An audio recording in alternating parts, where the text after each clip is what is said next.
இந்த பஞ்சமி நாளில் நம்ம நாகம்மா நாகலட்சுமி வராகி ரூபத்தில் இங்கே காட்சி கொடுத்துக்கிட்டு இருக்காங்க. எங்கேயோ இருக்க மக்களுக்கெல்லாம் அவங்க கேட்கும் வரங்களை அள்ளி கொடுத்துக்கிட்டு இருக்காங்க. இந்த பஞ்சமி நாளில் எல்லாரும் அம்மா வேண்டிக்குங்க.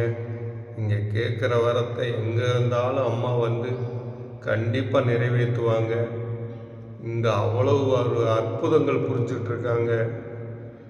அம்மா இந்த கலியுகத்தில் இந்த மாதிரிலாம் தெய்வத்தோட ஒரு நேரடி காட்சி கிடைக்குமா அப்படின்ற ஒரு கேள்விக்குறிக்கு அம்மா பதில் சொல்லிகிட்டு இருக்காங்க.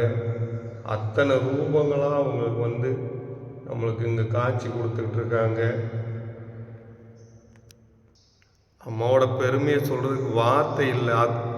எத்தனை வேண்டுதல், நம்ம உண்மையான வேண்டுதல் எது வச்சாலும் அதை உடனடியாக இந்த நாகபுரம் நாகலட்சுமி வராகி அம்மா நிறைவேற்றிக்கிட்டு இருக்காங்க. இது சத்தியப்படி உண்மை.